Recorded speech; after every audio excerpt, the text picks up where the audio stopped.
সুপ্রিয় দর্শক, আর মাত্র দুদিন পরেই আমরা উদযাপন করতে যাচ্ছি বিজয়ের সুবর্ণ জয়ন্তী। এমন একটি ঐতিহাসিক মুহূর্তে দাঁড়িয়ে আপনাদের সবাইকে স্বাগত জানিয়ে শুরু করছি কেমন বাংলাদেশের অনুষ্ঠান। সঙ্গে আছে আমি সৈয়দ আশিক রহমান। অনুষ্ঠানটি সম্প্রচার হচ্ছে বেঙ্গল সিমেন্টের সৌজন্যে। দর্শক, হেনরি কিসিঞ্জার বাংলাদেশকে আখ্যা দিয়েছিলেন তলাবিহীন ঝুড়ির দেশ হিসেবে। সেই তলাবিহীন ঝুড়ির দেশ আজ বিশ্বের কাছে উন্নয়নের বিস্ময়কর এক রোল মডেল। 70-এর দশকে যারা বাংলাদেশকে চরম অবজ্ঞা করেছে, স্বাধীন বাংলাদেশকে নিয়ে হাসি তামাশা করেছে, 50 বছর পরে এসে তারাই আজ বাংলাদেশকে বলছে এশিয়ার রাইজিং টাইগার। অর্থনৈতিক ও সামাজিক নানান সূচকে বাংলাদেশ আজ দুর্বার গতিতে এগিয়ে চলেছে। স্বাধীনতার পরে যে দেশটি মাত্র 7.5 কোটি মানুষের খাবার জোগাতে পারেনি, সেই দেশ এখন খাদ্যে স্বয়ংসম্পূর্ণ। রপ্তানিও করছে উদ্বৃত্ত খাদ্যশস্য। মাথাপিছু আয় বেড়েছে। বাঘা বাঘা দেশকে পিছনে ফেলে পোশাক রপ্তানিতে বাংলাদেশ দ্বিতীয় অবস্থান অর্জন করেছে। প্রতি বছর উল্লেখযোগ্য হারে রপ্তানি আয় বাড়ছে, উচ্চ প্রবৃদ্ধি অর্জন করছে। শিশু ও মাতৃমৃত্যু হার কমিয়ে আনা সহ বিভিন্ন সূচকে প্রতিবেশী দেশগুলোকে পিছনে ফেলে বিপুল গতিতে এগিয়ে চলেছে বাংলাদেশ। অর্জন করেছে মধ্য আয়ের দেশের মর্যাদা। মহাকাশে রয়েছে আমাদের নিজস্ব স্যাটেলাইট, কিন্তু বিপুল এই অর্জনের বিপরীতে ক্রমাগত বেড়ে চলেছে ধনী দারিদ্র্যের বৈষম্য। অথচ এই বৈষম্যের বিরুদ্ধে আজীবন লড়াই করেছেন জাতির জনক বঙ্গবন্ধু শেখ মুজিবুর রহমান। শোষণ ও বঞ্চনা মুক্ত একটি অসাম্প্রদায়িক প্রগতিশীল দেশ নির্মাণের স্বপ্নেই বঙ্গবন্ধু জীবনের 4682টি দিন কাটিয়েছেন জেলে। শিকার হয়েছেন নির্যাতন নিপীড়নের। কিন্তু যে সোনার বাংলা নির্মাণের জন্য বঙ্গবন্ধু নিজেকে উৎসর্গ করেছেন, দেশকে স্বাধীন করেছেন, স্বাধীনতার 50 বছরে এসে সেই সোনার বাংলার স্বপ্ন কতখানি পূরণ হয়েছে? অর্থনৈতিক কিংবা সামাজিক মুক্তি কি এসেছে? সুশাসন, ন্যায় বিচার কি চর্চা হচ্ছে ব্যক্তি জীবনে কিংবা সমাজের প্রতিটি স্তরে? ঘুষখোর দুর্নীতিবাজদের বিরুদ্ধে যে নবযুদ্ধের ঘোষণা দিয়েছিলেন দেশের সাধারণ মানুষের বন্ধু বঙ্গবন্ধু, সেই যুদ্ধের কি প্রয়োজনীয়তা ফুরিয়েছে? সোনার মতো খাঁটি মানুষ কি তৈরি হয়েছে? এরকম বহু প্রশ্নকে সামনে রেখে দর্শক, আজ আমাদের আলোচনার বিষয় বঙ্গবন্ধুর স্বপ্নের বাংলাদেশ চাই। আর এই বিষয়ে আলোচনার জন্য আজ আমাদের সঙ্গে স্টুডিওতে আছেন ডিবিসি নিউজের প্রধান সম্পাদক মঞ্জুর ইসলাম, সিপিবির কেন্দ্রীয় সম্পাদক রহিম হোসেন প্রিন্স, অনলাইনে যুক্ত আছেন মহিলা ও শিশু বিষয়ক মন্ত্রণালয় সম্পর্কিত সংসদীয় কমিটির চেয়ারম্যান সাবেক প্রতিমন্ত্রী মেহের আফরোজ চুমকি এমপি, বিশিষ্ট সাংস্কৃতিক ব্যক্তিত্ব বীর মুক্তিযোদ্ধা জনাব হাসান ইমাম, বিএসএমইউ এর উপাচার্য অধ্যাপক ডক্টর মোহাম্মদ শারফুদ্দিন আহমেদ এবং নগরবিদ স্থপতি ইকবাল হাবিব। দর্শক, অনুষ্ঠানের মতামত জানাতে অথবা প্রশ্ন করতে ফোন করুন স্ক্রলে দেখো নম্বরে। যাচ্ছি মূল আলোচনায়। জনাব মঞ্জুর ইসলাম, আপনাকে দিয়ে আমাদের আজকের আলোচনা শুরু করছি। আমরা যদি একটু হিসেব মেলাতে চাই এই 50 বছরে বাংলাদেশের অর্জন। ধন্যবাদ আপনাকে। শুরুতেই আপনি যেমনটি সূচনায় শুরু করেছেন যে আর 48 ঘন্টা পরে আমাদের বিজয় দিবস, এবং এটা একটা বিশেষ বিজয় দিবস। আমাদের 50 সুবর্ণ জয়ন্তী আমরা পালন করতে যাচ্ছি। এই উপলক্ষে বাংলাদেশের সকল নাগরিক তাদের শুভেচ্ছা এবং বাংলাদেশের এই মুক্তিযুদ্ধ করতে গিয়ে যারা শহীদ হয়েছেন এবং তাদের সকলের আত্মার প্রতি শ্রদ্ধা জানাই। যে মায়েরা সম্ভ্রম হারিয়েছেন তাদের প্রতি শ্রদ্ধা। আপনি ভূমিকার মধ্যে কিন্তু মোটামুটি বাংলাদেশের অগ্রগতির একটি চিত্র পরিষ্কার করে তুলে ধরেছেন। এই বাংলাদেশ 50 বছরের বাংলাদেশ। 50 বছরের বাংলাদেশের সূচনাটা হয়েছিল যেভাবে, সেভাবে কিন্তু আমরা একই গতিতে এগিয়ে যেতে পারিনি। আমার মোটা দাগের একটা অঙ্ক হচ্ছে 50 বছরের বাংলাদেশে 21 বছর আমরা মুক্তিযুদ্ধের চেতনা নিয়ে যেই সরকারটি গঠিত হয়েছিল জাতির জনক বঙ্গবন্ধুর নেতৃত্বে, তার চেতনার সরকার ক্ষমতায় ছিলেন। আর বাকি সময়টা কিন্তু ক্ষমতায় ছিলেন আপনার 29 বছর প্রায়, যারা আবার বাংলাদেশকে একটু পিছন দিকে নিয়ে যাবার মতো একটা আগ্রহের মধ্যে ছিলেন, আকাঙ্ক্ষার মধ্যে ছিলেন। বলতে গেলে সেই পাকিস্তানি কায়দায় বাংলাদেশকে এগিয়ে নিয়ে যাচ্ছিলেন। তারপর আমি যদি অগ্রগতিটা হিসাব করি, এই যে 21 বছরের অগ্রগতি কিন্তু বাংলাদেশকে আবার বঙ্গবন্ধু হত্যার পরে 75-15 আগস্ট বাংলাদেশ যেখানে পিছিয়ে যাচ্ছিল তার থেকে সামনের দিকে হাঁটতে শুরু করেছে। আজকের প্রধানমন্ত্রী বঙ্গবন্ধু আমাদের 23 বছর আগে সংগ্রাম করবার আগে স্বপ্ন দেখেছিলেন স্বাধীন বাংলাদেশ গড়বার, এবং সেই স্বাধীন বাংলাদেশ তিনি উপহার দিয়েছিলেন। 3.5 বছরের মাথায় তাকে নির্মমভাবে হত্যা করা হলো। তারপরে কিন্তু অনেক লড়াই সংগ্রামের পরে আজকের প্রধানমন্ত্রী যখন দায়িত্ব নিলেন, তিনি আবার বাঙালিকে স্বপ্ন দেখালেন যে বাংলাদেশ একদিন মধ্যমায়ের দেশে হবে, 2021 সালের মধ্যে 2041 সালের মধ্যে উন্নত রাষ্ট্রে পরিণত হবে। এই যে স্বপ্ন দেখিয়ে সামনের দিকে এগিয়ে যাওয়া, যেই যাত্রা 2008 সালে বলতে গেলে পূর্ণ দমে শুরু করেছেন তিনি, এবং সেই গতিটা কিন্তু সামনের দিকে এগিয়ে যাচ্ছে। আপনি যে বর্ণনা দিলেন এর সাথে আমি সরলভাবে বলি, জলে স্থলে অন্তরিক্ষে সর্বত্র বাংলাদেশ সামনের দিকে এগিয়ে গেছে বিশ্ব মাপকাঠিতে। আপনি যদি দেখেন এই বাংলাদেশ সাবমেরিন যুগে প্রবেশ করেছে কিন্তু গত এই 12-13 বছরের মধ্যে। এই বাংলাদেশের এই যে সড়ক অবকাঠামো, এই বাংলাদেশের পদ্মা সেতু, মেট্রো রেল করে বাংলাদেশের নাগরিকদের জীবনযাত্রা মান উন্নয়ন করে মাননীয় প্রধানমন্ত্রী যেটা বলেছেন যে প্রতিটি গ্রামকে একটি শহর, অর্থাৎ শহরের সুবিধা দিয়ে তৈরি করবেন, সেরকম একটি অবস্থানের দিকে এগিয়ে যাচ্ছেন। বঙ্গবন্ধু আমরা স্যাটেলাইট যুগে প্রবেশ করেছি। এই উন্নয়নগুলো হয়েছে এবং দৃশ্যমান উন্নয়ন হচ্ছে। বাংলাদেশ একটা সীমিত আয়তনের দেশ, কিন্তু 55,126 বর্গমাইল পরে আমরা বড় হয়েছি। সেই জায়গায় আজকে 17 কোটি মানুষ, ঘনত্বের দিক থেকে কিন্তু আমরা একেবারে রেকর্ড সংখ্যক অবস্থানে আছি। ফলে আমাদের শক্তি হচ্ছে জনশক্তি। এই জনশক্তি একসময় বোঝা ছিল বাংলাদেশের জন্য।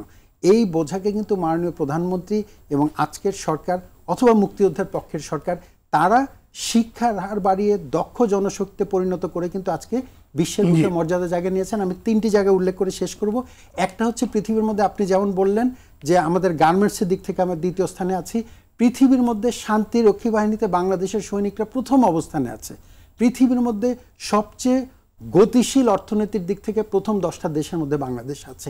এবং বাংলাদেশ 2041 সালে যে উন্নত দেশের দিকে যাবে, এর সমস্ত গতি প্রকৃতি আমরা দেখতে পাচ্ছি।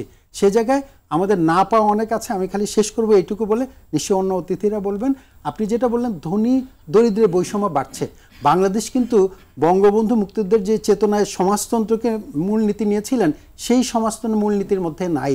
বাংলাদেশ একটা অগ্রসরমান যে অর্থনীতি যাচ্ছে, এটা অনেকটা পুঁজিবাদী অর্থনীতির কথা অনেকে বলেন, অথবা আমরা ওপেন মার্কেট ইকোনমির কথা যদি বলি, সেই জায়গায় কিন্তু এখানে কোথাও পৃথিবীতে দৃশ্যমান নাই যে আপনি অগ্রগতি হবে আর সকলের অর্থনৈতিক অবস্থা একরকম হবে। কিন্তু আমাদের লক্ষ্য যেটা, দারিদ্র্যের হারটা কমলো কিনা, দারিদ্র্য সীমার নিচে, চরম দারিদ্র্যের সীমার নিচে মানুষ বসবাস করছে, এই সংখ্যাটা কমে গেল কিনা, এই জায়গায় কিন্তু দৃশ্যমান অগ্রগতি আমাদের হয়েছে।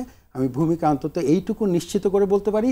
শেষ বাক্যটি বলবো, বাংলাদেশে খালি গায়ে খালি পায়ে খালি পেটে মানুষ এখন আর দেখা যায় না। ধন্যবাদ আপনাকে। জনাব স্থপতি ইকবাল হাবিব, বঙ্গবন্ধু যে মানবিক রাষ্ট্রের স্বপ্ন দেখেছেন, সেই মানবিক রাষ্ট্র কতখানি হতে পেরেছে বাংলাদেশ? অনেক অনেক ধন্যবাদ আমার একটা বিষয় নিয়ে আলোচনা করার জন্য। 50 বছর পূর্তি উপলক্ষে সকলকে অভিবাদন জানাই। একই সঙ্গে মনে করিয়ে দিতে চাই, এবারের সংগ্রাম মুক্তির সংগ্রাম, এবারের সংগ্রাম স্বাধীনতার সংগ্রাম, এটি ছিল মূলত মুক্তি। এবং সেই মুক্তি আসলে দায় মুক্তি বটে। সেই দায় হলো সকলের জন্য তৈরি করা বাংলাদেশ। আমি বাঁচলে সবাই বাঁচবে এটি নয়, সবাই বাঁচলে আমি বাঁচবো, এই ধারণা দিয়েই একটি মুক্তিযুদ্ধ সংগঠিত হয়েছিল যে দেশে। সেই দেশে এখন প্রবৃত্তির বদলে সমতাপূর্ণ প্রবৃত্তির কথা বলা হয় না, বলার আলোচনা হচ্ছে না। ক্ষমতার বিন্যাস নেই, ফলে গড়ের ফাঁদে পড়েছি। অবশ্যই বঙ্গবন্ধুর শেষ সময়ে $280 জায়গায় এখন 2400 ছাড়িয়ে প্রায় 10 গুণ পার ক্যাপিটা ইনকামের মতো হিসেব নিকাশ করছি। অবশ্যই আমাদের ভালো লাগা বোধ তৈরি হচ্ছে, কিন্তু এখনো 44 লক্ষ মানুষ এই নগরীতে বস্তিতে বসবাস করছে। এখনো আমরা আমাদের তরুণদের জন্য অত্যন্ত গুরুত্বপূর্ণ সাংবিধানিক অধিকার, উন্মুক্ত স্থান, খেলার মাঠ, সাংস্কৃতিক কর্মকাণ্ডের জায়গা এবং তার তারুণ্যে প্রকাশের ক্ষেত্র তৈরি করতে পারছি না। আপনি যদি শহরের দিকে তাকান, বোঝা যাবে আরেকটি সোহরাওয়ার্দী উদ্যান অথবা রমনা পার্ক তৈরি হয়নি, কিন্তু শহরটা বেড়েছে 18 গুণ, মানুষ বেড়েছে 26 গুণ। এই যে অসমতা, এই যে বৈষম্য, এই বৈষম্যের বিরুদ্ধে লড়াই করতে করতেই বঙ্গবন্ধুর জন্ম। 80-র দশকে প্রধানমন্ত্রী এসে এই বৈষম্যের বিরুদ্ধে লড়াই করতে করতে আজকের প্রধানমন্ত্রীতে পরিণত হয়েছে। তাহলে ডিজেলের দাম বাড়লে সবাই চুপ করে থাকে কেন? কেন ছাত্ররা রাস্তায় নামার পরেও এখনো আমরা এই দুর্বৃত্তায়িত এই নাগরিক সেবা, গণপরিবহনের সেবা থেকে সবাইকে বঞ্চিত করে চোখ বন্ধ করে না থাকার ভান করছি আর ভাবছি তেমন একটা কিছু হয়নি। বানের জলে কত লাশ গেল সেই হিসাব আমরা করছি না। এখনো অর্থনীতিবিদদের হাতে নাই, রাজনীতি কি রাজনীতিবিদদের হাতে রয়েছে? তাহলে তো ডিজেলের দাম বাড়লে সবার আগে 80-র দশকে 90-র দশকে যেই রাজনৈতিক দলকে সবচেয়ে চিৎকার করতে দেখেছি, তাদের নিশ্চুপ থাকার কথা ছিল না। কারণ ডিজেলের দাম বাড়লে ধনীর কিছু হয় না, রাষ্ট্রের ওই গণপরিবহনের দাম বাড়ে, ওই চালের দাম বাড়ে, কৃষকের উপকরণের দাম বাড়ে এবং লঞ্চের খরচের দাম বাড়ে, যেখানে বড় লোকটা ধনী ওঠেন না। রাজনীতি যে রাজনীতিবিদদের হাতে নাই, আমাদের রাষ্ট্রপতি বলেছেন 84% ব্যবসায়ী দেখছি সংসদে। ফলে আমরা উন্নয়নের জায়গায় প্রবৃত্তি দেখছি, এবং প্রবৃত্তির দামাডলে যেটা ভেসে যাচ্ছে সেটা হচ্ছে এই 2400 প্রায় ছাড়িয়ে যাওয়া পার ক্যাপিটা ইনকামের বিরাট বৈষম্যে আমরা দেখি। এই তো সেদিনের রিপোর্ট, 4 দিন হলো মাত্র, যে 57% লোকের হাতে আমাদের 60% সম্পদ।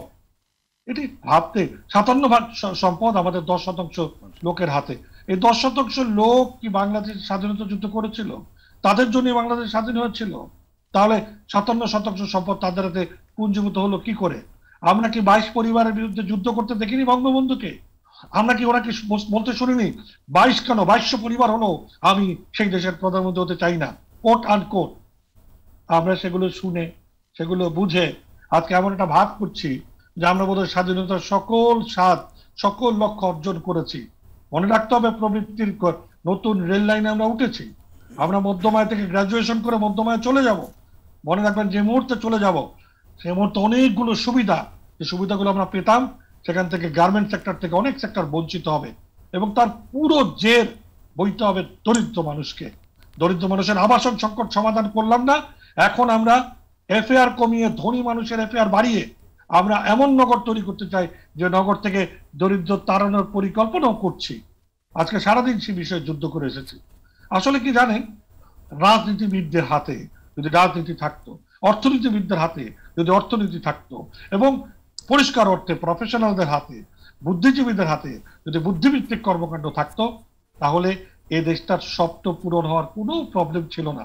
কারণ আমরা অনেক কষ্টে এমন একটা গতিধারা তৈরি করতে পেরেছি, এবং সেটাও নেতৃত্বের কারণে, যেখানে বাদ বাকিরা এখনো বুঝে উঠতে পারছেন না।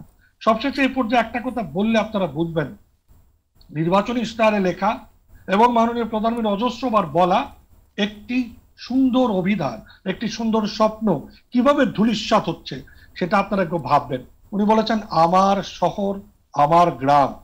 এই শব্দের মধ্যে দিয়ে আসলে গ্রামকে শহর বানাতে চেয়েছেন। একথা যারা বলে তারাই সেই কুলাঙ্গার, তাদের জন্য এই দেশ ধ্বংস হচ্ছে। মাননীয় প্রধানমন্ত্রী গ্রামকে কখনোই শহর বানাতে চাননি। শহরের সুবিধা গ্রামে পৌঁছে দেওয়ার মধ্যে দিয়ে গ্রামকে চির সবুজ গ্রাম হিসেবে রেখে দেওয়ার আপ্রাণ চেষ্টা করেছেন। মতিয়া চৌধুরী বুঝেছিলেন যখন উনি মন্ত্রী ছিলেন, আর তো কাউকে বুঝতে দেখি না। এবং এই যে দেখি না, তখন কষ্টে বুকে চাপড়ে ধরে এতটুকু বলতে হয়, এখনো সময় আছে, আমরা যেন হাল না ছেড়ে সবাই মিলে সত্যটাকে স্পষ্টকরণ করতে দ্বিধান্বিত না হই। এবং এই বৈষম্য দূর করার আন্দোলনটাই হওয়া উচিত এখন সবচেয়ে বড় আন্দোলন। মধ্যমায় গ্রাজুয়েশন এই শব্দগুলো একদিকে থাকুক, আমরা আমাদের ওই এসডিজি গোল যেটা সাইন করার জন্য, যেটার উত্তরণের জন্য মাননীয় প্রধানমন্ত্রীকে সারা পৃথিবী বাহবা দিচ্ছে, সেই জায়গায় আমরা অন্তর্ভুক্তিতা এবং অন্তর্ভুক্তিতার মধ্যে দিয়ে সকলের জন্য বাংলাদেশ করতে চাই। সেই জায়গাটুকুর ভাবনাটাই আমি মনে করি আজকের প্রবল ভাবনা হওয়া উচিত। ধন্যবাদ আপনাকে। অধ্যাপক শরফুদ্দীন আহমেদ, বঙ্গবন্ধু দারিদ্র্য থেকে বাংলার মানুষকে মুক্ত করতে চেয়েছিলেন, কিন্তু এখন দেখা যাচ্ছে চিকিৎসা ব্যয় মেটাতে গিয়ে প্রতি বছর নতুন করে 4% মানুষ দরিদ্র হয়ে যাচ্ছে। তাহলে বঙ্গবন্ধুর স্বপ্ন পূরণে আমরা আসলে কতটুকু আন্তরিক? ধন্যবাদ।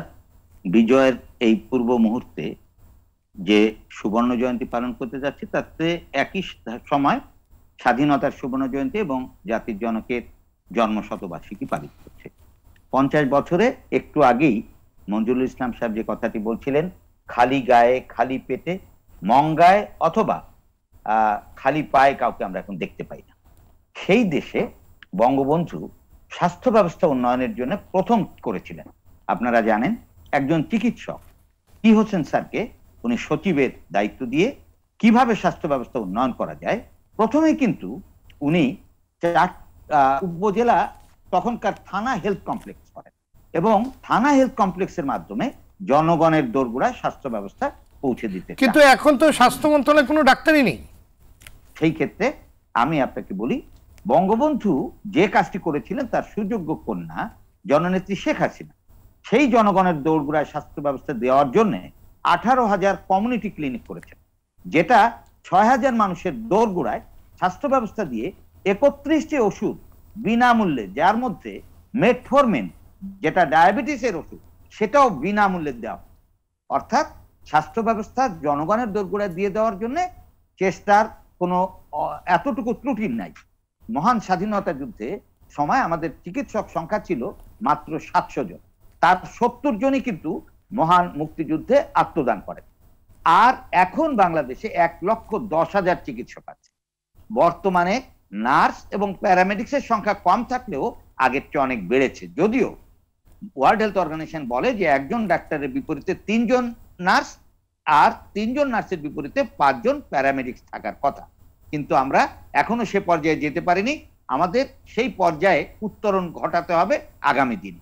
আপনি যে কথাটি বলছিলেন আউট অফ পকেট এক্সপেন্ডিচার, এই বিষয়টা হলো যে একটা ব্যক্তি সেবা নেবে, হাসপাতালে যাবে, তার নিজের পকেট থেকে পয়সা খরচ করবে না, সরকারের পক্ষ থেকে সব খরচ দেওয়া, এটা বোধহয় কোনো দেশেই সম্ভব না।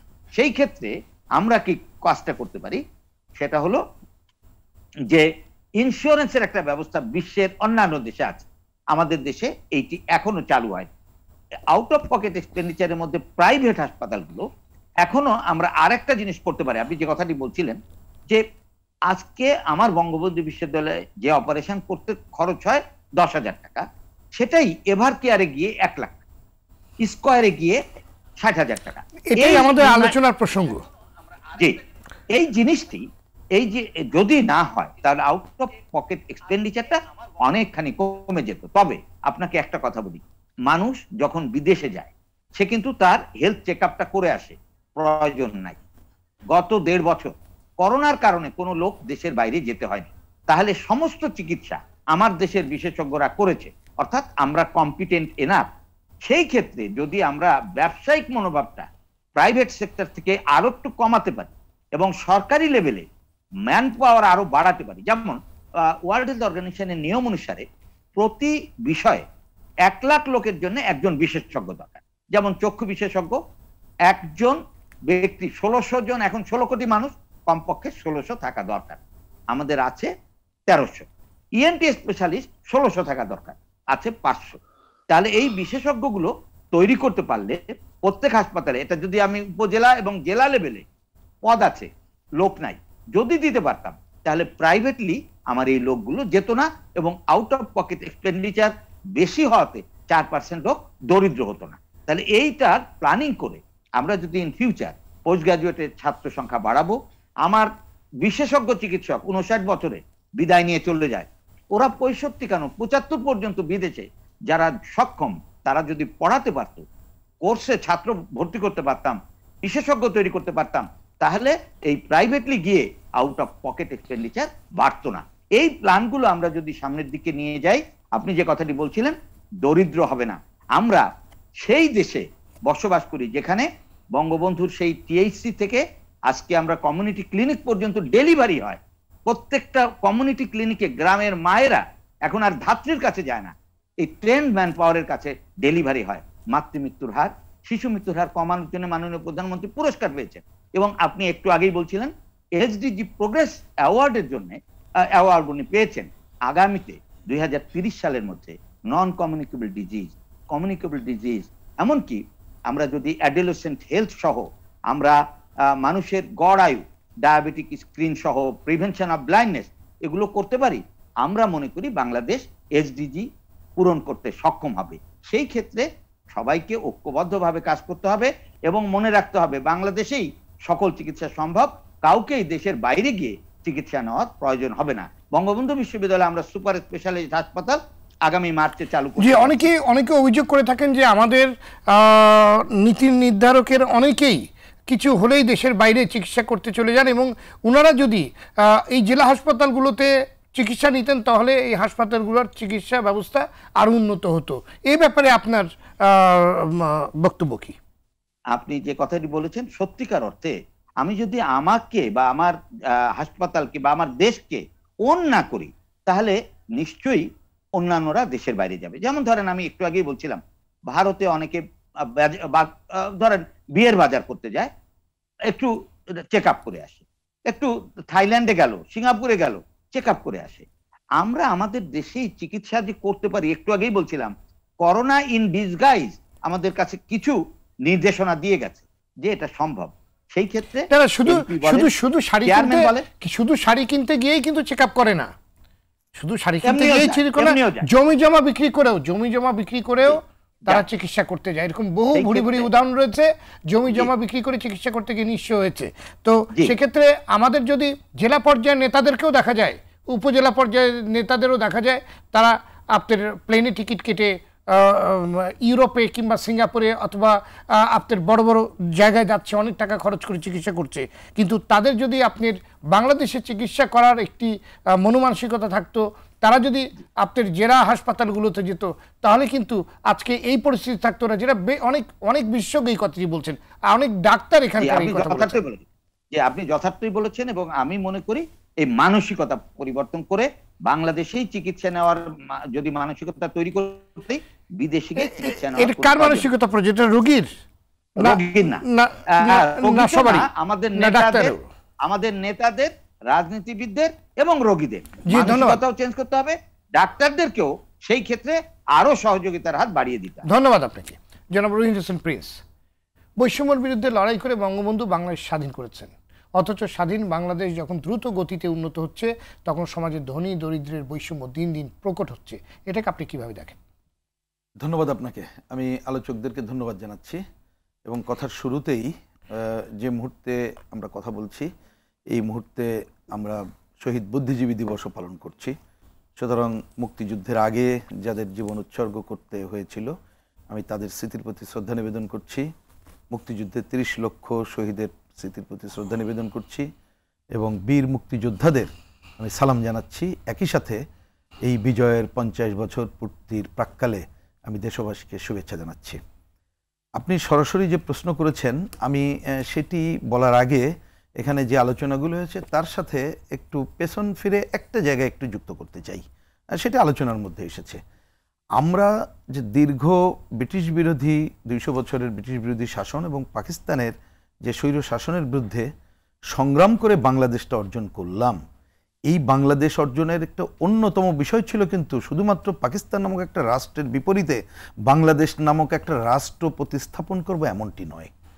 ওই পাকিস্তান রাষ্ট্রের যে সাম্প্রদায়িক চিন্তা চেতনা ছিল সেটাকে দূর করব, ওইখানে যে গণতন্ত্রহীনতা ছিল সেইখানে গণতন্ত্র নিয়ে আসবো, এবং সবচেয়ে বড় বিষয় হচ্ছে আমার দেশের জনগণ যে উৎপাদন করত সেটা যে লুট হয়ে যাচ্ছিল, সেই লুটটা ফিরিয়ে এনে বাংলাদেশের সম্পদের সুসহ বন্টন করব। অন্ততপক্ষে এই বিষয়গুলো ছিল। তাহলে এইটার নিরিখে যদি এবার 50 বছরের বাংলাদেশে দেখি, হ্যাঁ অনেক অগ্রগতির কথা এখানে হয়েছে, কথা তো ঠিকই, সূচকে তো অনেক অগ্রগতি আছে, কিন্তু ঘটছে কি, যেটা আপনি আমাকেই প্রশ্ন দিয়ে শুরু করলেন, বৈষম্য পাহাড় পরিমাণ উঠেছে। এখানে আমাদের তথ্য বলার দরকার, ইকবাল হাবিব বলেছেন, এটা পত্রিকায় এসেছে, গবেষকরাই বলছে 10% মানুষের হাতে 57% সম্পদ, কিন্তু গবেষকরা আবার বলছেন এটা যথাযথ না, কারণ বাংলাদেশের সম্পদের হিসাবের বা তথ্যের যথার্থতা অনেক ক্ষেত্রে নাই, বরঞ্চ হিসাব করলে এই 10%-এর আরো বেশি সম্পদ কুক্ষিগত হয়ে আছে। তার মানে বৈষম্য পাহাড় পরিমাণ। এখানে কথা এটেছে, মঞ্জুর ভাই বলেছেন, অন্যভাবে কথা তো ঠিকই, যে এখন হয়তো আমরা জামা কাপড় পরছি, স্যান্ডেল পরছি, কিন্তু দেখেন ভিক্ষাবৃত্তি কিন্তু বন্ধ করতে পারি নাই। সুতরাং হিসাবটাকে এই জায়গায় নিয়ে আসতে হবে।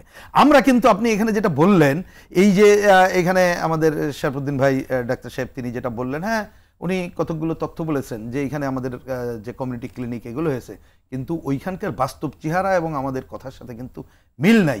মানুষকে ছোট অসুস্থ হলেও তার জমি জাতি বিক্রি করেই বাংলাদেশেও সেবা নিতে হচ্ছে এবং অন্য জায়গায় সেবা নিতে হচ্ছে। অর্থাৎ 50 বছর বাংলাদেশের আমি কিন্তু মানুষকে অন্তত পক্ষে ধরেন একেবারে পরিষ্কার ভালো পানি খাওয়াবো সেটাও বলতে পারিনি, ভালো স্বাস্থ্য ব্যবস্থা দিতেও বলতে পারিনি, এখনো পর্যন্ত সবার খাওয়ার পরার নিশ্চয়তাও কিন্তু আমরা দিতে পারিনি। এটাই তাহলে এটা ঘটলো কেন? বাংলাদেশের বড় কারণ আয় যেটা হয়েছে বৈষম্য পাহাড় পরিমাণ। সুতরাং এটাই কারেক্ট। এখন বৈষম্য কেন হলো? মঞ্জুর ভাই তার আলোচনার শেষ দিকে এসে বলছিলেন ওটাকে কিন্তু বিবেচনা করতে হবে। করতে হবে কোনটা? এইটা হচ্ছে একটা অর্থনীতির বিষয়। তাহলে এই অর্থনীতি আবার একটু পেছন ফিরে যেতে হচ্ছে। এই যে আমরা তো উন্নয়নের কথা বলছি, এই উন্নয়নের আমার কথা বাদ দেন, আমার দলের কথাও বাদ দিলাম, আমাদের অর্থনীতিবিদরা কি বলছে? এর অন্যতম নায়ক কারা? আমাদের গ্রামের কৃষক ক্ষেত মজুর। আমি ব্যাখ্যায় যাচ্ছি না, যে তারা ফসলের ন্যায্য না পেলেও কিন্তু তার উৎপাদন অব্যাহত রেখেছে।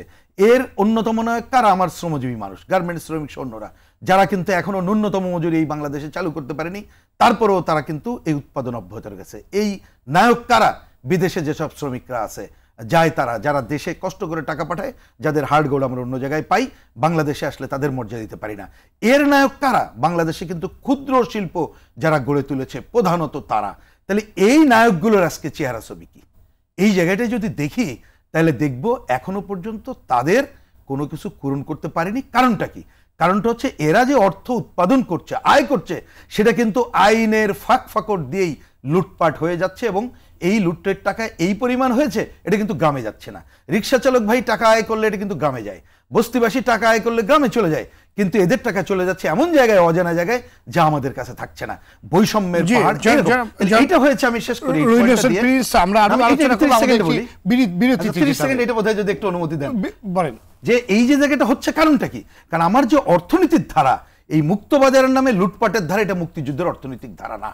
মুক্তিযুদ্ধের অর্থনৈতিক ধারা এখনো সংবিধানে যেটা আছে সেই ধারাটাই যদি আমরা আনতে পারি, তাহলে উন্নয়নের সাথে সাথে বৈষম্য দূরীকরণের কাজটাও আমরা এগিয়ে নিয়ে যেতে পারবো। কারণ এটা পুরোপুরি অর্থনীতির গতিধারার উপরেই প্রধানত নির্ভর করে। ধন্যবাদ আপনাকে। আমি আবার আসবো। দর্শক, বেঙ্গল সিমেন্ট কেমন বাংলাদেশ অনুষ্ঠান নিচ্ছি একটি বিরতি, ফিরে আসছে অল্প সময়ের মধ্যেই, সাথেই থাকুন।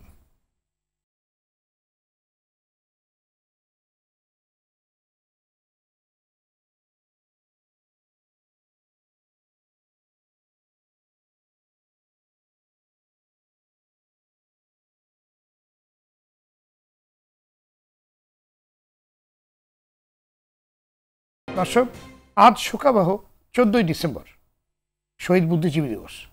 মুক্তিযুদ্ধে পরাজয় নিশ্চিত জেনে ৭১-এর এই দিনে পাকিস্তানি হানাদার বাহিনী বাংলাদেশকে মেধাশূন্য করতে বর্বর হত্যাকাণ্ড ঘটিয়েছে।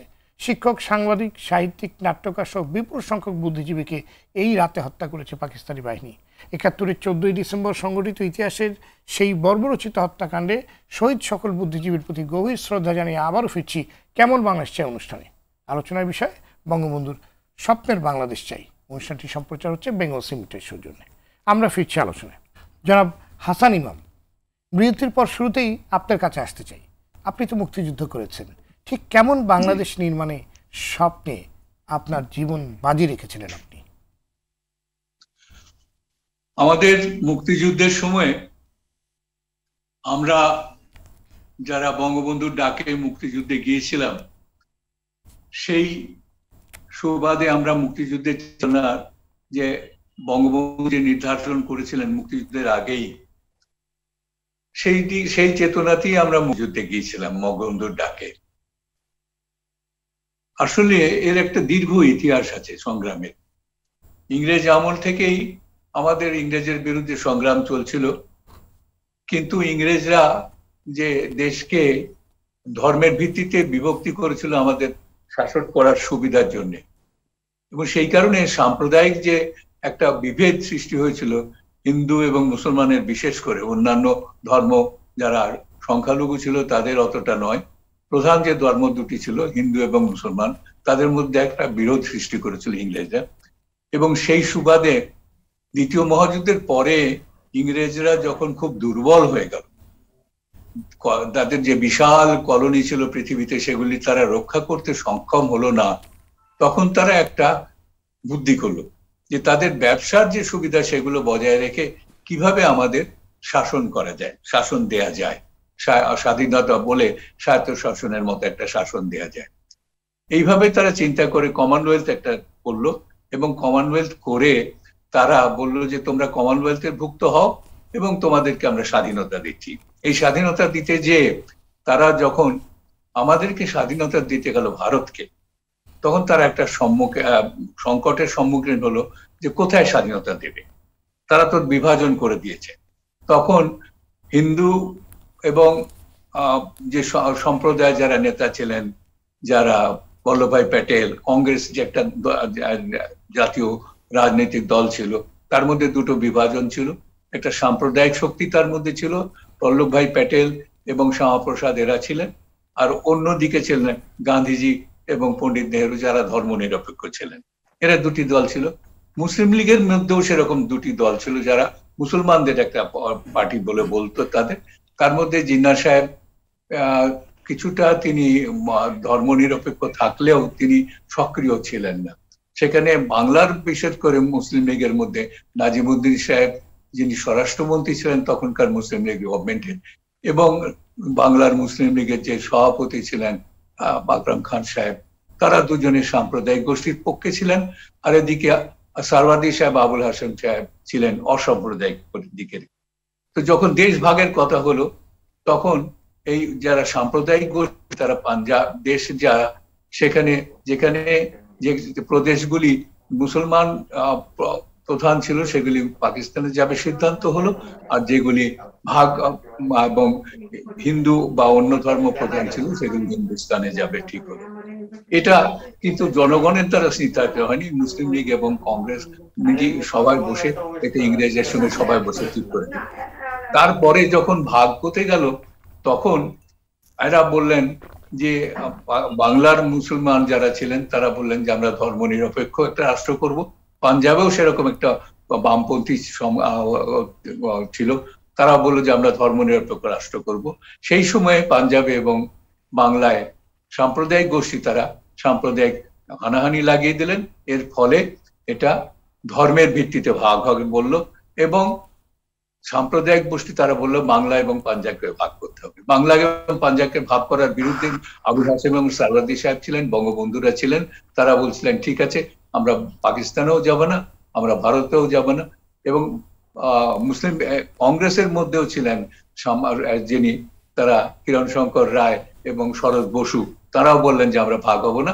তারা মিলে বললেন যে বাংলাকে আমরা স্বাধীন রাষ্ট্র করব। কিন্তু গান্ধীজি এবং জিন্না সাহেব সম্মত না হয় শেষ পর্যন্ত বাংলা এবং পাঞ্জাব ভাগ হয়ে গেল, এবং একটা অংশ পাকিস্তানে চলে গেল, একটা অংশ ভারতে চলে গেল। তো এই পাকিস্তানে চলে গেল যখন, তখন বঙ্গবন্ধুরা সারওয়ার্দী সাহেব এবং আবুল হাসেম সাহেবের নেতৃত্বে যারা ছিলেন তারা বাংলাদেশে পাকিস্তানে চলে আসলেন।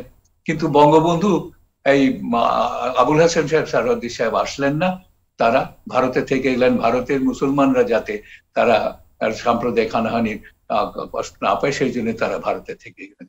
এর ফলে বঙ্গবন্ধুরা এখানে আসার পরে যে অসাম্প্রদায়িক যে সংগঠন গড়ে তুললেন ভাসানী সাহেবের নেতৃত্বে, মৌলানা ভাসানী তখন আসাম থেকে চলে আসলেন বাংলায়, পাকিস্তানে তখন পূর্ব পাকিস্তানে, পূর্ব পাকিস্তান বলতো না, পূর্ব বাংলা বলতো। এবং সেইখানে তারা তখন থেকেই বঙ্গবন্ধুরা কল্পনা করে মাথায় রেখেছিলেন যে তারা একটি এই যে খণ্ডিত বাংলা এটাকে স্বাধীন করবেন এটাকে, এবং সেই যে চেতনা তাদের ছিল অসাম্প্রদায়িক বাংলা, সেই বাংলা গঠন করবেন। কিন্তু সেই সময় জিন্না সাহেবের একটা প্রবল আধিপত্য ছিল, এমনকি বাঙালি মুসলমানদের মধ্যেও সেই সময় এই কথাটা বলা যেত না, বললে জনগণ গ্রহণ করতো না। সেই জন্য বঙ্গবন্ধুরা এই যে আওয়ামী মুসলিম লীগ করলেন, পরে আওয়ামী লীগ করলেন, এদের মূল লক্ষ্য ছিল একটি অসাম্প্রদায়িক বাংলাদেশ গড়ে তোলার। কিন্তু সেই সময় তারা এটা বলেননি, পুরো সময়ই তারা বলেননি, কারণ পৃথিবী তখন এমন একটা জায়গায় যে রাষ্ট্রের বিরুদ্ধে যদি কেউ বিদ্রোহ করে তাহলে সে তখন বিচ্ছিন্ন হয়ে যাবে পৃথিবীর যোগাযোগ থেকে। এইভাবেই তারা এই আওয়ামী লীগ ক্রমশ বাংলা ভাষার যে আন্দোলন, তারপরে খাদ্য আন্দোলন, তারপরে শিক্ষা আন্দোলন, এই আন্দোলনের মধ্যে দিয়ে যে কেন্দ্রীয় সরকার তার বিরুদ্ধে বাঙালিদের যে আলাদা বিক্ষোভ সেগুলিকে প্রকাশ করতে করতে স্বাধীনতার দিকে এগিয়ে এসেছে, এবং বঙ্গবন্ধুর নেতৃত্বে এগিয়ে এসে তারা মুখে স্বাধীনতার কথা বলেননি, কিন্তু স্বাধীনতার চেতনা মানুষের মধ্যে জাগ্রত করেছেন। এমনকি 7ই মার্চের যে বক্তৃতা বঙ্গবন্ধু বলেন সেখানেও তিনি সরাসরি স্বাধীনতার কথা বললেন না, কারণ সেখানে নির্বাচনে যাওয়ার সময় 70-এর নির্বাচনের সময় বঙ্গবন্ধু স্বাধীনতার কথা বললেন না এই জন্যে। এবং যেখানে মৌলানা ভাসানী বললেন যে জলোচ্ছ্বাসে যে এত মানুষ মারা গেছে, এই লাশের উপর দিয়ে নির্বাচনে যাব না, বঙ্গবন্ধু হলে নির্বাচনে যাব, তখনও আমরা বুঝিনি যে বঙ্গবন্ধুর মনে কি আছে। তিনি যেতে চাইছিলেন যে যেহেতু নির্বাচনে না গেলে নির্বাচন সিদ্ধান্ত হবে না যে কে নেতা, নির্বাচনে জয়যুক্ত হয়ে যদি তিনি যান তাহলে বিশ্বের কাছে প্রমাণিত হবে তিনিই তার বক্তব্য দেওয়ার অধিকারী। তো আমরা মনে করছিলাম বঙ্গবন্ধু লাশের উপর দিয়ে 10 লক্ষ লাশের উপর দিয়ে কেন নির্বাচনে যাচ্ছেন, আমরাও বুঝতে পারিনি, বিভ্রান্ত হয়েছিলাম। কিন্তু বঙ্গবন্ধু নির্বাচনে গেলেন এবং নিজেকে প্রতিষ্ঠিত করলেন বাংলা পূর্ব পাকিস্তানের এবং সারা ভারত পাকিস্তানের পক্ষে কথা বলার অধিকার কার আছে। যে নির্বাচিতকে, জনগণের প্রতিনিধিকে। তারপরে তিনি গেলেন যে 7ই মার্চে যখন তারা যখন ক্ষমতা দিতে চাইল না বঙ্গবন্ধুকে, ইয়া খান এবং ভুট্টো, তখন তিনি আস্তে আস্তে জনগণকে উদ্বুদ্ধ করলেন, অসহযোগের আন্দোলনে গেলেন এবং তিনি 7ই মার্চে তিনি ইশারায় বললেন স্বাধীনতার কথা, আমাদেরকে জানালেন যে তোমরা যার যার অস্ত্র নিয়ে তৈরি থাকো, আর পাকিস্তান সেনাবাহিনীকে বললেন তোমরা ঘরে থাকো। তিনি সরাসরি বললেন না ঘোষণা, কিন্তু 25শে মার্চে যখন তারা গণহত্যা শুরু করলো তিনি স্বাধীনতা ঘোষণা করলেন এবং সেই স্বাধীনতা ঘোষণার মধ্যে দিয়ে তিনি আমাদের বলেছিলেন যে তোমরা যুদ্ধ করে স্বাধীন করবে। এবং আমরা যুদ্ধ করে স্বাধীন করলাম, বঙ্গবন্ধুর নির্দেশে যুদ্ধ করে স্বাধীন করলাম সেখানে। এবং সেখানে যে সংবিধান রচিত হলো বঙ্গবন্ধুর নেতৃত্বে, বঙ্গবন্ধু যখন ফিরে আসলেন, সেখানে আমাদের কি ধরনের বাংলা চাই সেটা বঙ্গবন্ধু নির্ধারণ করে দিলেন। আমরাও সেই নির্ধারণে সন্তুষ্ট হলাম। একটি হচ্ছে ধর্মনিরপেক্ষ রাষ্ট্র, আমাদের মুক্তিযুদ্ধের যে চেতনা প্রথম সংবিধানের ধর্মনিরপেক্ষ রাষ্ট্র, একটি হচ্ছে গণতান্ত্রিক রাষ্ট্র, একটি হচ্ছে আর কি 4টি মূল মন্ত্র যেগুলি সংবিধানে, সমাজতন্ত্র এবং ধর্মনিরপেক্ষতা, এই 4টি মূল নীতির উপরে আমরা দাঁড়ালাম আমাদের সংবিধান। কিন্তু এই 4 মূল নীতিকে নষ্ট করার জন্য আমাদের মধ্যে লোক ছিল, কারণ যারা স্বার্থ সিদ্ধি করার জন্য মুক্তিযুদ্ধে গিয়েছিলেন আমাদের সঙ্গে যুক্তভাবে, তারা অনেকেই আমাদের মধ্যে লুকিয়েছিলেন। তারা তাদের স্বার্থ, তাদের শ্রেণী স্বার্থ সিদ্ধান্ত নেওয়ার জন্য তারা ধর্মনিরপেক্ষ এবং এই যে সমাজতন্ত্র, এটাকে আমাদের সংবিধান থেকে আস্তে আস্তে সরিয়ে দিতে চেষ্টা করলেন। এবং আজকে যে খণ্ডিত সংবিধান আছে, যার মধ্যে আবার কিছুটা ফিরে এসেছে সমাজতন্ত্র, কিন্তু ধর্মনিরপেক্ষতা এখনো ফেরত আসেনি। এরশাদ সাহেব জাতীয় ধর্ম করে দিয়েছেন যে ইসলাম ধর্মকে জাতীয় ধর্ম, যদিও জাতির কোনো ধর্ম হতে পারে না, মানুষের ধর্ম হয়, জাতি একটা তো এই অবস্থায় আমরা আছি। এখন আমরা আবার সেই 72 সংবিধানে ফিরে যেতে চাই। বঙ্গবন্ধুর যে সংবিধান আমাদের দিয়ে গেছিলেন, মুক্তিযোদ্ধারা যে সংবিধানকে গ্রহণ করেছিল, সেই যে 4 মূলনীতি, সেই মূলনীতিতে ফিরে গিয়ে আমাদের সাথে অনেকগুলো ফোন অপেক্ষা করছে, আমরা কয়েকটি ফোন নিয়ে নেব। ধন্যবাদ আপনাকে। দর্শক, কে বলছেন, কোথা থেকে বলছেন? হ্যাঁ, আমি মধুখালীতে বলছি, ফরিদপুর জেলা মধুখালী। জি বলুন, আপনার নামটি বলুন। হ্যাঁ, আমার নাম আতিয়ার রহমান, আমি নবরায়ণের 4 নম্বর ওয়ার্ডের সদস্য। জি বলুন আপনি। আমার কথা হলো যে বাংলাদেশে যে সমস্ত টাকা পয়সা করোনায় দিল বা প্রতিবন্ধীদের দিল প্রধানমন্ত্রী, সেই টাকা পয়সা মারিয়ে দিল উপজেলা চেয়ারম্যান, তারপরে পিয়নও মারিয়ে দিল, টাকাই দিল না। 10টা করে নাম দিয়েছে, 1 কোটি টাকা দিয়েছে আমার উপজেলায়, কিন্তু 10টা করে নাম দিয়েছে। তারপরে আমি ওনাগার করে আমি পিয়নের কাছে দরখাস্ত করে আমার 52টা নাম দিয়েছে, আর উপজেলার টাকা 8,000 টাকা করে চেয়ারম্যান মেম্বার গাড়ি দিয়ে মারিয়ে খাইও। এই হলো আমার প্রশ্ন, তাহলে বাংলাদেশ স্বাধীন করে আমরা কি করলাম? জি ধন্যবাদ, আপনার প্রশ্ন আমরা বুঝতে পেরেছি। আপনার প্রশ্নের উত্তর খোঁজার চেষ্টা করব। আর কে আছেন আমাদের সাথে? দর্শক ফোনে কে আছেন? ফোনটি পড়ে গেছে, আমি আবার আসবো। মেহের আফরোজ চুমকি এমপি। আমরা সবাই মুখে বঙ্গবন্ধুর স্বপ্ন পূরণের কথা বলছি, কিন্তু সত্যিকার অর্থে আমরা বঙ্গবন্ধুর স্বপ্ন পূরণে কতখানি আন্তরিক, আমরা কতটুকু কাজ করছি বঙ্গবন্ধুর স্বপ্ন পূরণে? বঙ্গবন্ধুর স্বপ্ন পূরণে কাজ করার যে প্রতিবন্ধকতা যেগুলি হয়েছে আমাদের দেশে এখন, সেই প্রতিবন্ধকতা হলো যে আমাদের দেশে এখনো পর্যন্ত যুদ্ধাপরাধীদের বিচার হয়নি। এখনো পর্যন্ত যারা এখানে তাদের সঙ্গে যুক্ত হয়ে রাজনীতি করছেন, তারা এই যে স্বপ্ন পূরণের বিপরীতে আছেন। আমরা মাঝে মাঝেই দেখছি সাম্প্রদায়িক হানাহানি হচ্ছে। কিছুদিন আগেও দেখলাম যে মন্দির ভাঙা হলো, এই হলো। এগুলির পক্ষে যারা আছেন, এই যে আমরা আমাদের দেশটাকে সম্পূর্ণভাবে শত্রুমুক্ত করতে পারিনি। পাকিস্তানের পক্ষে যারা ছিলেন তারাও এখানে গুপ্তভাগে আছেন, এবং প্রকাশ্যে কিছু আছেন যারা চেতনার বিরুদ্ধে ছিলেন।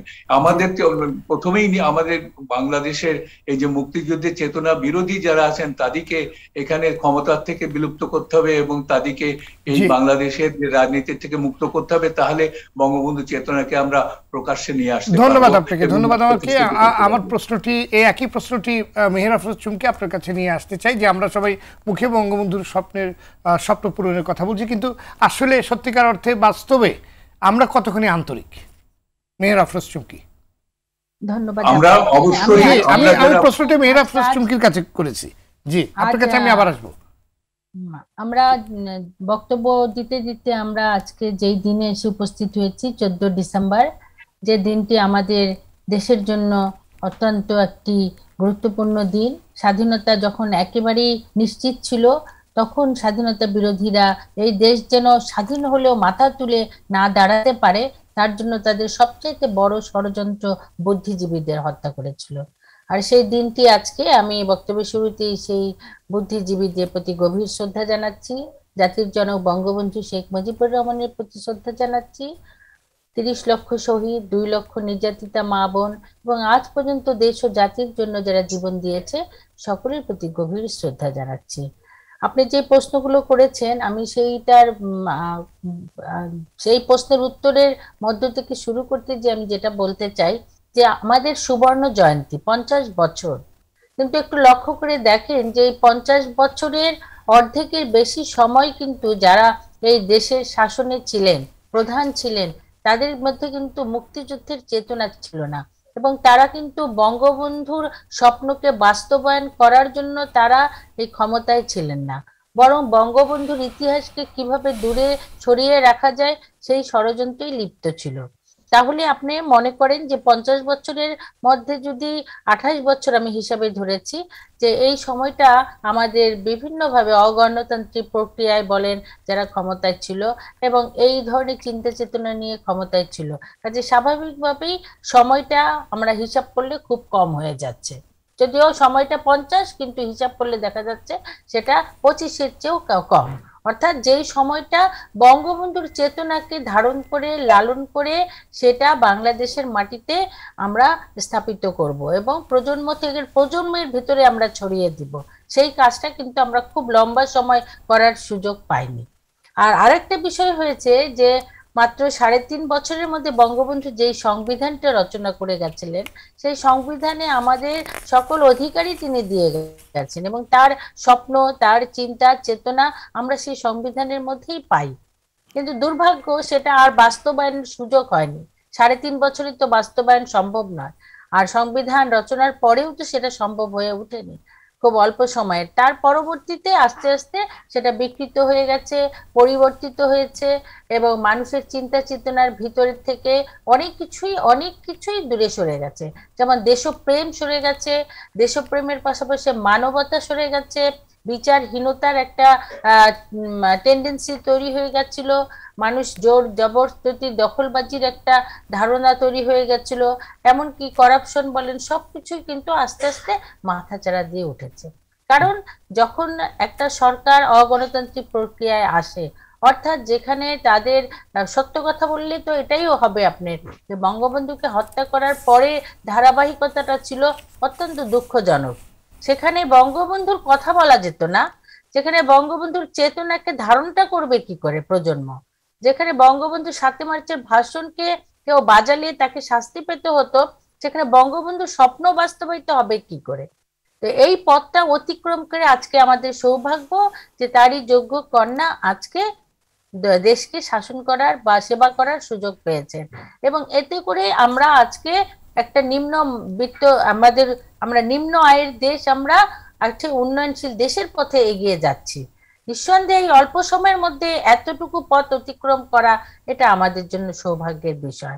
আমরা 50 বছর উদযাপন করতে পারছি, বঙ্গবন্ধুর 100 বর্ষ উদযাপন করছি, বঙ্গবন্ধুর চেতনাকে আবার নতুন করে জাগ্রত করার চেষ্টা করছি, যে অসাম্প্রদায়িক চেতনা, যেটা কিছুক্ষণ আগেই বলেছেন হাসান ইমাম সাহেব, যেটা বলার চেষ্টা করেছেন যে ধর্ম নিয়ে এখনো নানান কথা, উগ্রবাদীরা যারা ধর্মকে নিয়ে নানান রাজনীতি করার চেষ্টা করে, যারা এখনো বাংলাদেশকে সাম্প্রদায়িক চেতনার দিকে ঠেলে দেওয়ার চেষ্টা করে, যারা অসাম্প্রদায়িকতায় বিশ্বাসী না, এদের যতক্ষণ পর্যন্ত আমরা তাদেরকে এই দেশের বিভিন্ন নেতৃত্ব জায়গা বা গুরুত্বপূর্ণ জায়গা থেকে না সরাতে পারবো, তারা কিন্তু প্রতিনিয়তই আমাদের সকল ভালো কাজগুলোকে বাধাগ্রস্ত করবে এবং এই বাধাগ্রস্ত তারা করেই যাচ্ছে, পর্যায়ক্রমে করে যাচ্ছে। আজকে আমি যেই বিষয়টা আরো জোর দিয়ে বলতে চাই সেটা হলো যে বঙ্গবন্ধু যেটা সংবিধানে খুব গুরুত্বের সাথে দেখেছিলেন, শুধু গুরুত্বের সাথে না, তিনি সেই কাজটি শুরুও করে গেছিলেন, সেটা হলো নারীর ক্ষমতায়ন। অর্ধেক জনগোষ্ঠী নারী, আজকে আমাদের জিডিপি বাড়ছে, আজকে আমাদের মাথাপিছু আয় বাড়ছে, আমরা একটা উন্নয়নশীল দেশের পথে যাচ্ছি। এই সব কিছুর পিছনে কিন্তু এখন নারীদেরকেও সম্পৃক্ত করার কারণেই এটা সম্ভব হচ্ছে, আদারওয়াইজ এটা কখনোই সম্ভব হতো না। এই যে চেতনাটা, এটাই তো ছিল না কারো ভিতরে। আমাদের স্বাধীনতা যুদ্ধের সময় নারীদের উপর যে অত্যাচার হয়েছে, তাদেরকে যে রাজাকার আলবদররা নির্যাতন করেছিল বা পাখানাদের বাহিনীর হাতে তুলে দিয়েছিল, তাদের বিচার করার চিন্তা তো কেউ করেনি। বঙ্গবন্ধুর হত্যাকারীদের বিচার করার কথা তো কেউ চিন্তা করেনি, কিন্তু সেই কাজটি তো বাংলাদেশের মাটিতে হয়েছে। হ্যাঁ, এটা একটা ধারাবাহিক বিষয়, একই দিনে সব যুদ্ধ অপরাধীদের বিচার হবে না, পর্যায়ক্রমে হবে, এবং এটা তো ইতিমধ্যে শুরু হয়ে গেছে। এটাও একটা অনেক বড় বিষয়। হ্যাঁ, আমাদের সামাজিক যে বলা হচ্ছে যে সামাজিক আমাদের মধ্যে বিরাট ব্যবধান হচ্ছে, বড় লোকের বা গরিবের সংখ্যা বৃদ্ধি পাচ্ছে। হ্যাঁ, গরিবের সংখ্যা বৃদ্ধি পাচ্ছে কথাটা সঠিক নয়, সেটা তো ক্লিয়ার আমরা দেখতে পাচ্ছি যে আমাদের দারিদ্রতা আমাদের দিনকে দিন কমে আসছে, দারিদ্র সীমা আমাদের কমে আসছে। আমাদের করোনাকালীন সময়ে আমরা 2 বছর হয়তো একটু দুর্বল অবস্থায় ছিলাম, আর যার কারণে আমরা ইতিমধ্যে সময় নিয়েছি আমাদের উন্নয়নশীল দেশের যে সমস্যা, যে বিদেশি আমাদের সাহায্য সহযোগিতাগুলো থাকবে, আমরা তখন উন্নয়নশীল দেশ হব, সেটা তো কমে আসবে, এবং তার আগেই জন্য আমরা আবার ঘুরে দাঁড়াতে পারি যে আমাদের বিদেশি সাহায্যের প্রয়োজন আমাদের জন্য কমে আসে। আপনারা দেখেন যে আগে যখন দুর্যোগ আসতো, বিভিন্ন রকম দুর্যোগে আসতো, তখন কিন্তু প্রথমেই দেখা যেত বাংলাদেশের মৃত্যুর সংখ্যা, লাশের পর লাশ, এবার পাশাপাশি আমাদের বিদেশের কাছে আমাদের হাত পাত্র হতো এই দেশের এই দুর্যোগ মোকাবেলা করার জন্য। এখন কিন্তু আমরা সেটা করি না, বরং আমরা অন্যান্য দেশকে সাহায্য করছি। ধন্যবাদ। এই বাংলাদেশ এগিয়ে যাচ্ছে ইনশাল্লাহ। ধন্যবাদ। আপনার কাছে আমি আবার আসবো। জনাব মঞ্জুর ইসলাম, বিজয়ের 50 বছরে অনেক অর্জন আছে আমাদের, কিন্তু কোন কোন জায়গায় এখনো অপূর্ণতা রয়ে গেছে বলে আপনি মনে করেন? ধন্যবাদ। গুরুত্বপূর্ণ বিষয় এটি যেটা আপনি এখন করলেন, কারণ আমরা একটা পর্বতের মাঝামাঝি জায়গায় এসে আমরা কতটা উঠতে পারলাম না এই নিয়ে হতাশা ব্যক্ত করি, কিন্তু একই সাথে তাকানো দরকার আমরা কতটুকু নিচে থেকে উপরে উঠলাম। ফলে সেই জায়গায় আমরা অনেকখানি এগিয়েছি 50 বছরে। ওই অঙ্কটা আবার আমি উল্লেখ করতে চাই, যেটা আপা বললেন যে 22 বছর ছিল মুক্তিযুদ্ধের চেতনার পক্ষের শক্তি, যেই শক্তির মূল লক্ষ্য হচ্ছে বাংলাদেশকে সামনের দিকে এগিয়ে নিয়ে যাওয়া, আর 28 বছর ছিল এমন একটা শক্তি যাদের লক্ষ্য হচ্ছে বাংলাদেশকে পিছিয়ে নিয়ে যাওয়া। ফলে পেছানোর শক্তিটা কিন্তু বেশি সময় ক্ষমতা ছিল। এই কারণে আমরা কিন্তু ভুলে যাই ইতিহাস যে বাংলাদেশের অর্থনীতি সে 28 বছরের সময় বাজেট হবার আগে IMF বিশ্বব্যাংকের কাছে ব্রিফকেস নিয়ে অর্থমন্ত্রীরা যেতেন, তারা কত পরিমাণ সাহায্য দিবেন তার উপর নির্ভর করে আমাদের জাতীয় বাজেট তৈরি হতো। 786 কোটি টাকা দিয়ে বাংলাদেশের প্রথম বাজেট হয়েছিল, আজকে 5.5 লক্ষ কোটি টাকার উপরে বাংলাদেশের বাজেট। আজকে শিক্ষার হার দ্বিতীয় প্রায় ডাবল হয়েছে, আজকে আমাদের গড় আয়ু 73, আজকে আমাদের প্রভৃতি সমস্ত অগ্রগতি আপনি নিজে উল্লেখ করেছেন। আমাদের যেই জায়গাটা সংকটটা তৈরি হয়েছে, আরেকটা বাক্য উল্লেখ করে নিতে চাই যে আমাদের এই যে বাঙালি জাতীয়তাবাদ, গণতন্ত্র, সমাজতন্ত্র এবং ধর্মনিরপেক্ষতা, একেবারে মুক্তিযুদ্ধের রক্তের বিনিময়ে যে আদর্শগুলো খচিত হয়েছিল, সেই আদর্শের মূল বিষয়টা যেটা নিয়ে আপনি ব্যাপক আলোচনা করছেন যে সমাজতন্ত্র, অর্থাৎ সমাজের সকলের মধ্যে যে সমতা আনা যেত, সেটাকে তো আমরা রাষ্ট্রীয় নীতি থেকে বাদই দিয়ে দিয়েছিলাম। 3.5 বছর পরেই সেটা বাদ দিয়ে দিয়েছি, ফলে সেখানে তো সমতার কথা নাই, আর ধর্মনিরপেক্ষতা বাদ দিয়ে দিয়েছি, ফলে এই অসাম্প্রদায়িক চেতনা তো আর নাই। এই জায়গায় এই যে 28 বছর ধরে যারা ক্ষমতায় ছিল তারা কিন্তু অনিয়মকে নিয়ম করে সামনের দিকে এগিয়ে গিয়েছিল, সেখানে সমতার কথা নাই। ফলে আমাদের যেই জায়গাটা সংকট তৈরি হয়েছে, সুশাসনের একটা অভাব তৈরি হয়েছে। আমাদের যেই জায়গাটা সংকট তৈরি হয়েছে, দায়বদ্ধতার একটা সংকট তৈরি হয়েছে। আমরা বিভিন্নভাবে আজকের মাননীয় প্রধানমন্ত্রী এই যে অর্থনৈতিক অগ্রগতি, অবকাঠামোগত অগ্রগতি, নানান অগ্রগতির দিকে এগিয়ে যাচ্ছেন, বাংলাদেশের বাজেট বেড়েছে, এই টাকাটা যদি এই অগ্রগতি, এই উন্নয়নের যে খরচটা হচ্ছে, সেটাও যদি আমরা প্রপার ডিস্ট্রিবিউশন করতে পারতাম, সেটা পারি নাই। এই জায়গাটায় আমাদের একটা বড় অসুখ হচ্ছে দুর্নীতি, আমাদের একটা বড় অসুখ হচ্ছে সুশাসনের অভাব। এই সুশাসনকে আমরা নিশ্চিত করতে পারতাম যদি, যেটা মাননীয় প্রধানমন্ত্রী জিরো টলারেন্সের কথা বলেছেন। কিন্তু আবার ওই একই কথা বলি, 28 বছরে আমাদের প্রশাসন, সামরিক, বেসামরিক এবং রাজনৈতিক সকল প্রশাসনের মধ্যে কিন্তু অনিয়মকে নিয়ম হিসেবে দাঁড় করানো হয়েছিল। সেটা থেকে ঘুরে দাঁড়ানো কখনো কখনো আমরা আলোর পথ দেখি। আজকে দুদক নামে যে প্রতিষ্ঠানটি বাংলাদেশে কাজ করছে, এটা একসময় কিন্তু চেয়ার টেবিলের মধ্যে সীমাবদ্ধ ছিল, সেটাকে এখন সক্রিয় দেখি। কিন্তু তারা কি সকল সমস্যার সমাধান করতে পারছেন? বাংলাদেশের বিচার বিভাগ কি একেবারে নিরপেক্ষভাবে সমস্ত দায়িত্ব পালন করতে পারছে? বাংলাদেশের আইন শৃঙ্খলা রক্ষাকারী বাহিনী নিরপেক্ষভাবে দায়িত্ব পালন করতে পারছে না। বাংলাদেশের প্রশাসন কি যেভাবে ডিস্ট্রিবিউট করে অগ্রগতিটা নিশ্চিত করতে পারছে? সেটা পারছে না। এই জায়গাটা আমি মনে করি এই যে 28 বছর ধরে একটা অনিয়মকে নিয়ম ধরে যেভাবে এগিয়ে যাচ্ছিল, সেটাকে লাগাম টেনে ধরতে হবে। অর্থাৎ নিয়মকে, সুশৃঙ্খলতাকে এবং দায়বদ্ধতাকে নিশ্চিত করে সুশাসন যদি নিশ্চিত করতে পারি, আমরা দুর্নীতিকে কমার গতিটা যদি একেবারে ত্বরান্বিত করতে পারি উন্নয়নের গতির সাথে পাল্লা দিয়ে, তাহলেই আমি মনে করি আমাদের কাঙ্ক্ষিত যে লক্ষ্য, আমাদের এই যে দরিদ্র মানুষের অবস্থার উন্নতি করা, বাংলাদেশের সামগ্রিক উন্নতি করে উন্নত বাংলাদেশের দিকে যে এগিয়ে নিয়ে যাওয়া, সেটা সম্ভব হবে। এই জায়গায় আমরা মুখে স্লোগান দেই, কিন্তু আমরা ব্যক্তির দায়িত্ব আছে, সমাজের দায়িত্ব আছে, রাজনৈতিক দলগুলোর দায়িত্ব আছে, এবং সামগ্রিকভাবে যারা ক্ষমতায় থাকেন, সরকারি দল এবং ক্ষমতার বাইরে রাজনৈতিক দলগুলোর ঐক্যমতে আসতে হবে। যে প্রশাসনে বা প্রশাসনের বাইরে খালি আমি আমলাদেরকে দোষ দেব, আমি দুর্নীতি করব, আমি সাংবাদিক দুর্নীতি করব, অন্য পেশাজীবীকে বলবো আপনি সৎ থাকেন, এইটা হবে না। আমরা সকলে মিলে এটা করতে হবে, কিন্তু সূচনাটা করতে হবে রাষ্ট্রের থেকে। জি, ধন্যবাদ আপনাকে। রুহিন হোসেন প্রিন্স, বিজয়ের সুবর্ণ জয়ন্তীতে দাঁড়িয়ে আপনার পর্যবেক্ষণ যদি বলেন, বাংলাদেশের এগিয়ে চলার পথে বর্তমানে কি কি চ্যালেঞ্জ রয়েছে, কি কি প্রতিবন্ধকতা রয়েছে? আমি সরাসরি যেটা বলতে চাই এই পয়েন্টে, সেটা হচ্ছে যে আমি আগের পর্বে বলেছি, তাহলে বাংলাদেশ অগ্রগতির যে নায়ক, আপনি তাদেরকে আগে প্রাধান্য দিয়েই আমাদের অর্থনৈতিক কর্মকাণ্ড সব কর্মকাণ্ড রচনা করতে হবে। সেইটা করতে গেলে একটা বড় আলোচনা, আপনিও সূচনায় যেটা বলেছেন, বৈষম্য দূর করার বড় কাজ করতে হবে। সেইটা করতে গেলে আপনাকে একটা প্রধান জায়গা কোনটা, আমাদের এই মুক্তিযুদ্ধের মধ্য দিয়ে অর্জিত সংবিধানে পরিষ্কার বলা আছে, শাসন ক্ষমতা কারা শাসন করবে? জনগণের প্রত্যক্ষ ভোটে নির্বাচিত প্রতিনিধিরা, এবং আমাদের যে বিকেন্দ্রীভূত প্রশাসনের কথা বলা আছে। সুতরাং এখানে গণতান্ত্রিক অধিকার জনগণের সমুন্নত রাখতে হবে এবং প্রশাসনকে বিকেন্দ্রীভূত করতে হবে, এবং সেক্ষেত্রে স্বচ্ছতা, জবাবদিহিতা, জনগণের অংশগ্রহণ নিশ্চিত করতে হবে। একই সাথে এই যে অসাম্প্রদায়িক চেতনা, যেটা আজকে সমাজে রন্ধ্রে রন্ধ্রে এক ধরনের সাম্প্রদায়িক চেতনা চলে গেছে, সেটাকে নির্মূল করতে হবে। বড় নির্মূলের জায়গায় যেতে হবে, যে লুটপাট এবং লুটপাটের দ্বারা যে অর্থনীতি, এটাকে বাদ দিয়ে মুক্তিযুদ্ধের অর্থনীতি করতে হবে। এবং এই যে সংবিধানের কাটাছেড়ার পরেও এখনও দেখবেন কিন্তু ধর্মনিরপেক্ষতার কথা বলা আছে, সমস্ততার কথা বলা আছে, ওটা কিন্তু বাদ দেয়া নাই, কিন্তু বাস্তবে হচ্ছে না। সুতরাং সেই জায়গাটা করতে হবে। আরেকটা বড় কাজ করতে হবে, যে আমাদের বিদেশি সাম্রাজ্যবাদী এবং আধিপত্য শক্তি যাতে আমাদের উপরে কখনো খবরদারি মাতবারি না করতে পারে, এর জন্য আমাদের একটা সামগ্রিক জনগণের ঐক্যবদ্ধ চেতনা জাগ্রত করতে হবে।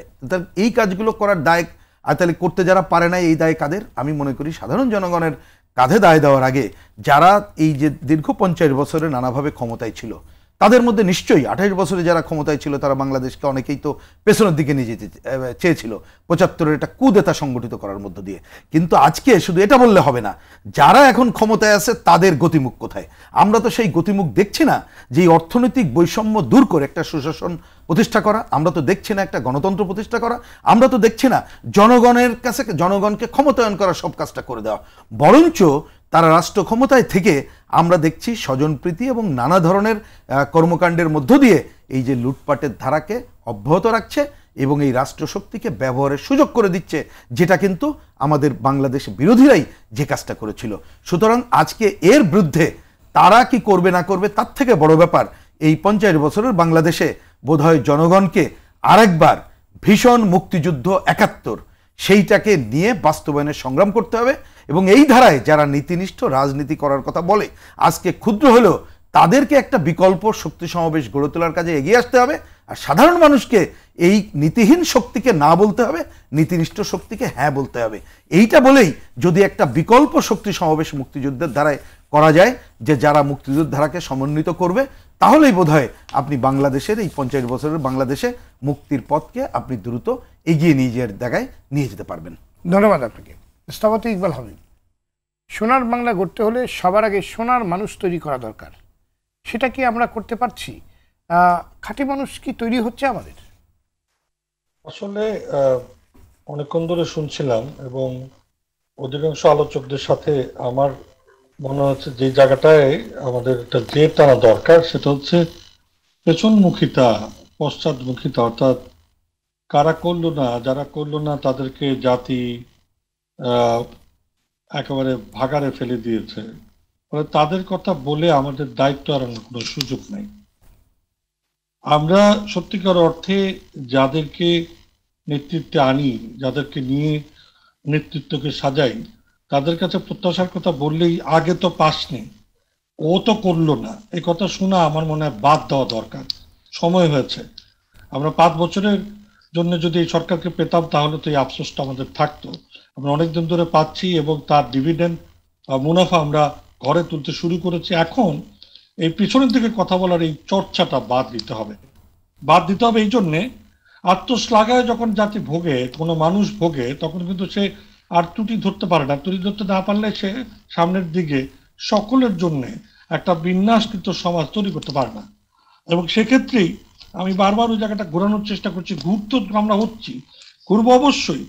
এক সময় যখন বঙ্গবন্ধুকে হত্যা করা হয় তখন $280 যে পার ক্যাপিটা ইনকাম, এখন সবচেয়ে নিম্ন 40% মানুষের হাতেই $360 করে আছে বলে, গর্ব আছে বলে বলা হচ্ছে। কিন্তু ওই একই চিত্রের পাশাপাশি প্রায় $12,000 পার ক্যাপিটা আমাদের 10% মানুষের হাতে। এই জায়গাটুকু বঙ্গবন্ধু ঘৃণা ভরে প্রত্যাখ্যান করেছেন, এটা অস্বীকার করার একটি লোক এখানে পাবেন না। সর্ববয়োজ্যেষ্ঠ হাসান ইমাম স্যার আছেন, আপনি জিজ্ঞেস করে দেখেন কত হাজারবার ওই স্বাধীনতার পরে উনি এসে যতগুলো ভাষণ আমরা রেকর্ড করতে পেরেছি, উনি বারবার ওই জায়গাটাকে আঘাত করতে বলেছেন, ওই দুর্গকে আঘাত করতে বলেছেন।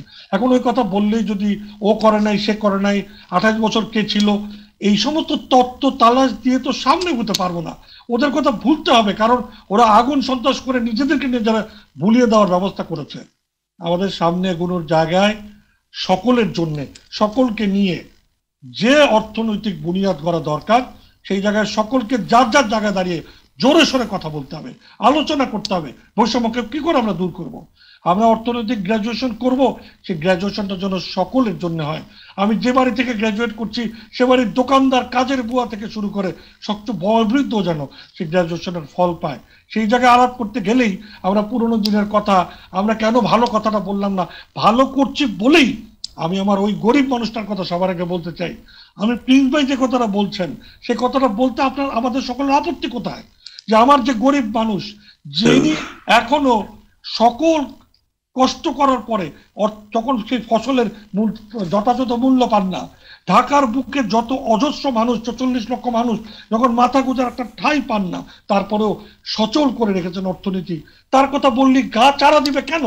এটা তো বঙ্গবন্ধুর অর্থনীতি না, এটা বঙ্গবন্ধুর স্বাধীনতা যুদ্ধের চেতনা নয়। সে কথাটাই বলতে চাই। আসলে এখন আত্মশ্লাঘায় নয়, অত আত্মবিশ্লেষণ দরকার, এবং সেই জায়গাটা আমি বারবার বলার চেষ্টা করছি। এখন সময় হয়েছে, যেহেতু বঙ্গবন্ধু কন্যা আমাদেরকে এমন একটা জায়গায়, যে ঝগড়া স্বপ্ন আমরা দেখতে পারছিলাম না, এখন দেখতে পাচ্ছি। যেহেতু দেখতে পাচ্ছি, তাহলে সকলকে নিয়ে ওখানে কি করে যাব? আমি যখন অনেকে আমরা ধর্মের সময় বলি না যে আমি পরকালে কি নিয়ে যাব, আমরা গ্র্যাজুয়েটও কি নিয়ে করব, কাদেরকে নিয়ে করব, সবাইকে নিয়ে করতে পারবো কি?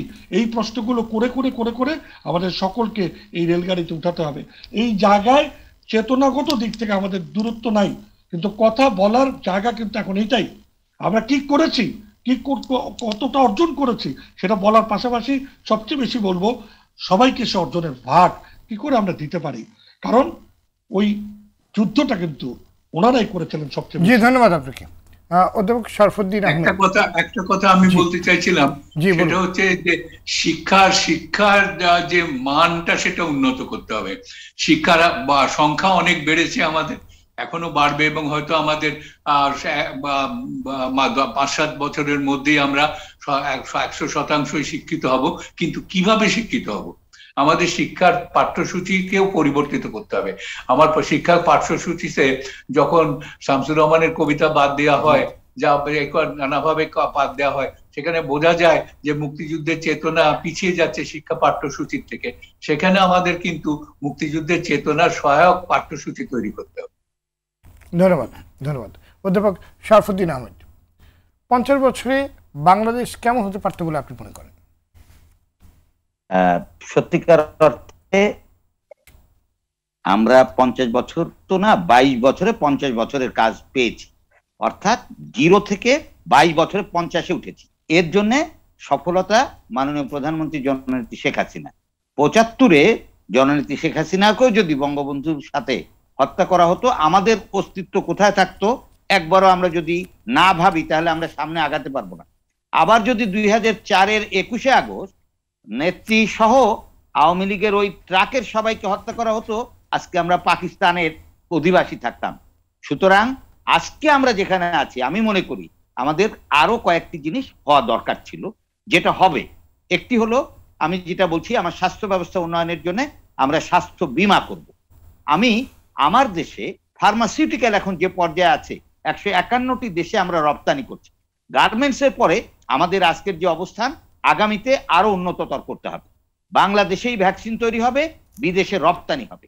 বাংলাদেশে আমি মনে করি আজকে আমার 74 বছর লাইফ এক্সপেক্টেন্সি।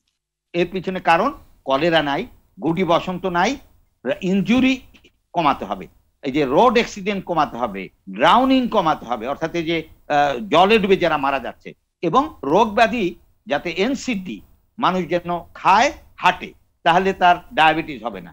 এই জিনিসগুলো হলো মানুষকে সচেতন করা।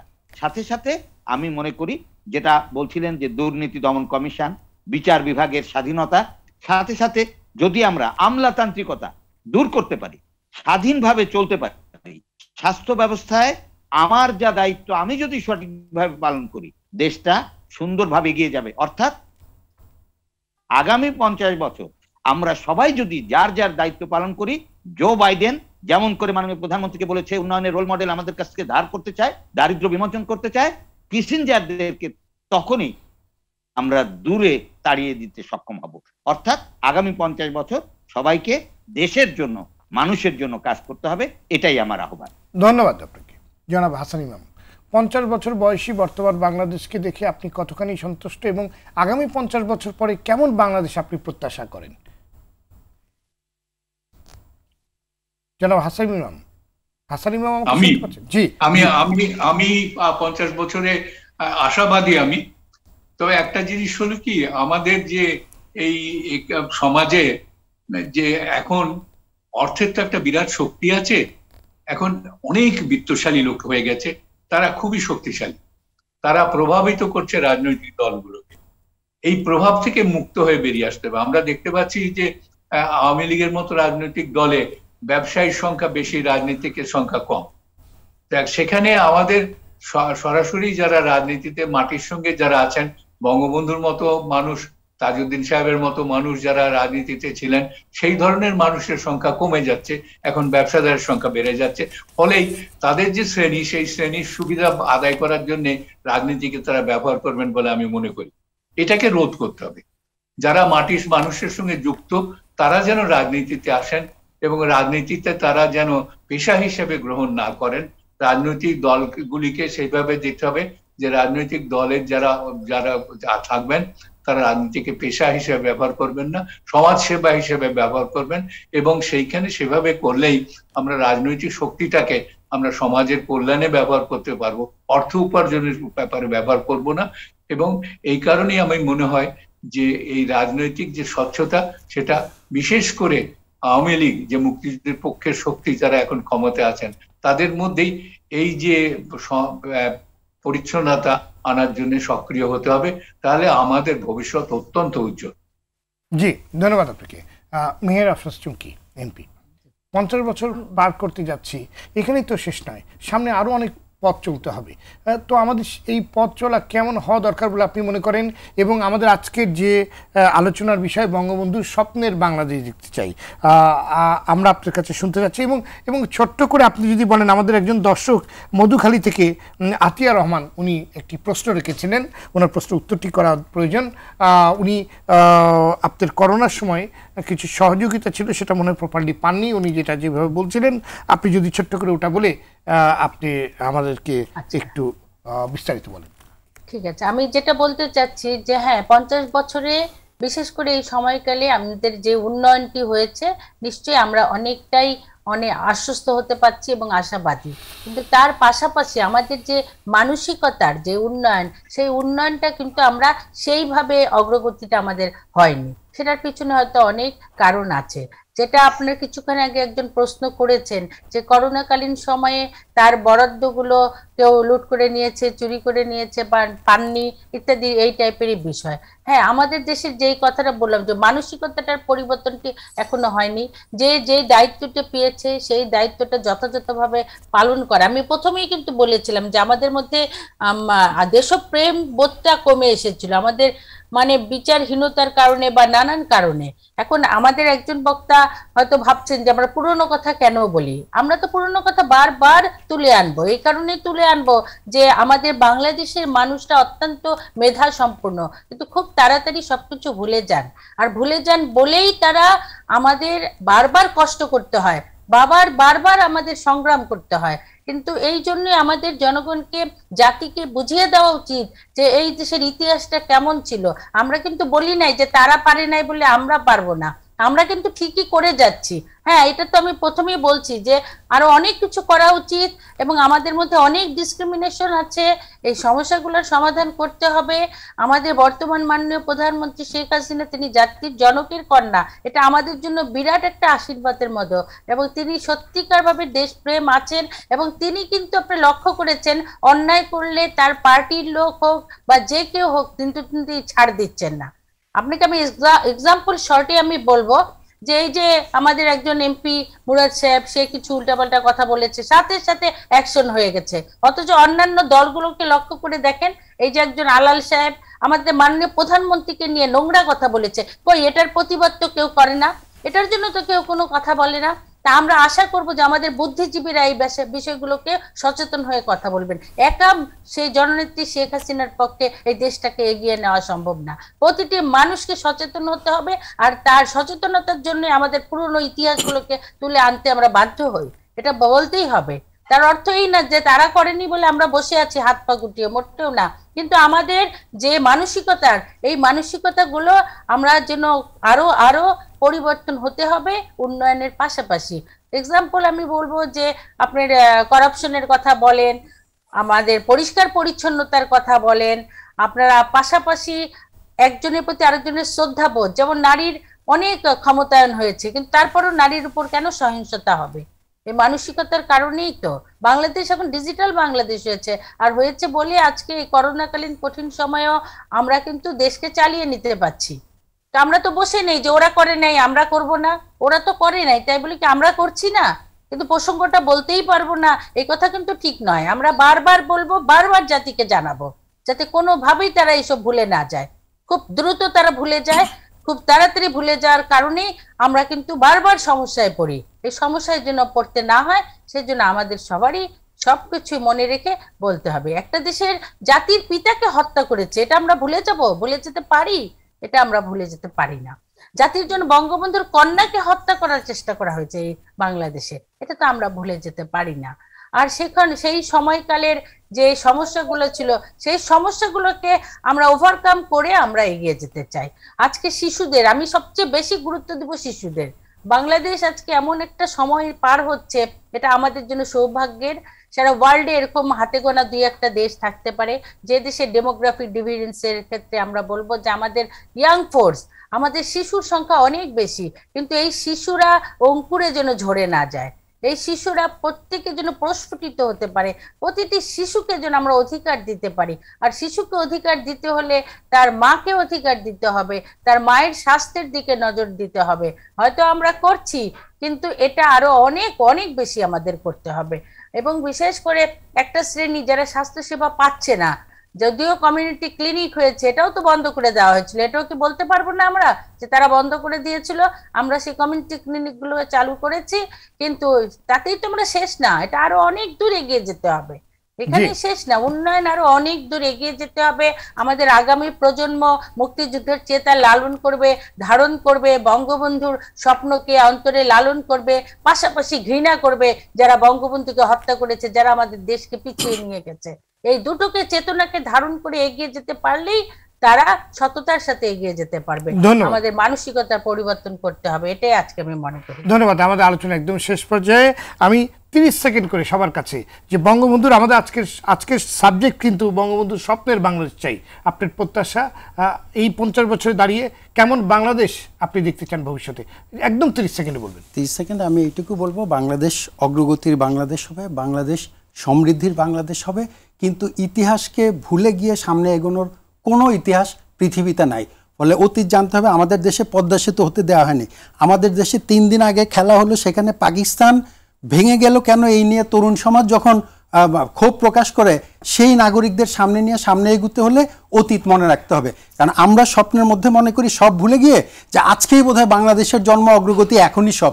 ফলে অতীতের ভুল থেকে শিক্ষা নিয়ে সামনে এগুতে হবে। জি ধন্যবাদ। জনাব ইকবাল হাবিব, কেমন বাংলাদেশ দেখতে চান, আপনার প্রত্যাশা? আমি মনে করি যে সকলের জন্য বাংলাদেশ, যে বাংলাদেশের স্বপ্ন বঙ্গবন্ধু আমাদের দেখিয়েছেন, মৃত্যুর আগ পর্যন্ত সেই স্বপ্নকে উনি ধারণ করেছেন, ছড়িয়ে দিয়েছেন। আমরা সেই রক্তের ঋণ পরিশোধ করার একমাত্র পথ, সেই পথে আমাদের সকলকে অগ্রগামী হয়ে প্রতিশ্রুতিবদ্ধ হয়ে পরবর্তী প্রজন্মের হাতে সেই লাঠিটা তুলে দেওয়া, সেই কাজ চলছে। তবে আমাদেরকে সকলকে নিয়ে সেই কাজে ব্রত হওয়াটা কর্তব্য হিসেবে দিতে হবে। ধন্যবাদ। ওকে, রহিন হোসেন প্রিন্স, কেমন বাংলাদেশ? আমি দুইটা কথা বলি। প্রথমত হচ্ছে যে বাংলাদেশ যে লক্ষ্য নিয়ে অর্জিত হয়েছিল, এখন যে সংকট আছে এটা দূর করে এটা একটা গণতান্ত্রিক বাংলাদেশ হতে হবে, ধর্মনিরপেক্ষ দেশ হতে হবে এবং বৈষম্যমুক্ত দেশ হতে হবে। জি, আমি আর ব্যাখ্যায় গেলাম না। আরেকটা বড় কাজ এই মুহূর্তে আছে, সেটা হচ্ছে তরুণ প্রজন্মকে মুক্তিযুদ্ধের এই পজিটিভ স্বপ্ন যদি আমরা না দেখাতে পারি, যত কথাই বলি না কেন, আমরা কিন্তু আরো পিছিয়ে যাব। সুতরাং আমরা নিজেদেরকে দৃষ্টান্ত স্থাপনকারী হয়েই, এই সব মুক্ত হয়ে, লুটপাটকারী মুক্ত হয়েই তাদেরকে যদি অংশগ্রহণ করাইতে পারি সব কাজে, সেটাই হবে আমাদের অন্যতম অর্জন। ধন্যবাদ। জনাব অধ্যাপক শরফুদ্দিন আহমেদ, ছোট্ট করে যদি মানে একেবারেই কেমন বাংলাদেশ দেখতে চান? স্বচ্ছতা ও জবাবদিহিতামূলক, মুক্তিযুদ্ধের চেতনা সমৃদ্ধ, স্বাধীন একটি দেশ, যে দেশে আমরা এমন একটা সুস্থ নাগরিক তৈরি করব যারা অর্থনৈতিকভাবে দেশকে এগিয়ে নিয়ে যাবে। ধন্যবাদ আপনাকে। জনাব হাসান ইমাম, কেমন বাংলাদেশ চাই আপনি, কেমন বাংলাদেশ দেখতে চান?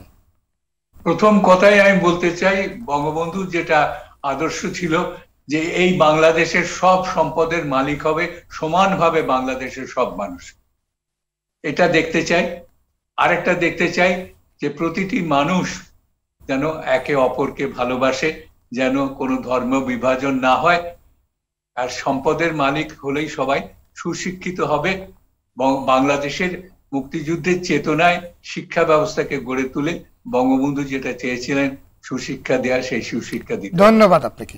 মেহের আফরোজ চুমকি, আপনার শেষ প্রত্যাশা, মানে একজন রাজনীতিবিদ হিসাবে আপনার প্রত্যাশা, কেমন বাংলাদেশ আপনি দেখতে চান? ছোট্ট করে। সেই বাংলাদেশ দেখতে চাই যে বাংলাদেশে প্রতিটি নাগরিক তার মৌলিক চাহিদাগুলো পাবে। এটা 100% সবার অর্থনৈতিক অবস্থা সমান হতে হবে না, কিন্তু মৌলিক চাহিদাগুলোর জন্য প্রত্যেকে পায়, সেই জিনিসটি দেখতে হবে। পাশাপাশি মনে করি অসাম্প্রদায়িক চেতনার বাংলাদেশ, এবং যে মানুষগুলো এদেশের স্বাধীনতায় বিশ্বাস করে না তাদের মুখোশ উন্মোচিত করে তারা যেন গুরুত্বপূর্ণ জায়গায় আসীন হয়ে আবার বাংলাদেশকে পিছনে ঠেলে না দিতে পারে, সেই জায়গায় সচেতনতা আমাদের আগামী প্রজন্মের ভিতরে ছড়িয়ে দিতে হবে। ধন্যবাদ আপনাদের সবাইকে আজকে আলোচনায় যোগ দেওয়ার জন্য। দর্শক, ক্ষুধা, দারিদ্র, শোষণ, বৈষম্য, দুর্নীতি, অন্যায় ও বিভাজন মুক্ত অসাম্প্রদায়িক উন্নত মানবিক এবং কল্যাণ রাষ্ট্রই নির্মাণের স্বপ্ন দেখতেন বঙ্গবন্ধু। গেল 50 বছরে অর্থনৈতিকভাবে অনেকখানি এগিয়েছে বাংলাদেশ, বড় বড় বহু অবকাঠামো তৈরি হচ্ছে দেশে, কিন্তু বঙ্গবন্ধুর কাঙ্ক্ষিত সোনার মানুষ তৈরি হচ্ছে না। আমরা মনে করি সোনার মানুষ গড়ায় সবচেয়ে বেশি মনোযোগ দিতে হবে রাষ্ট্রকে।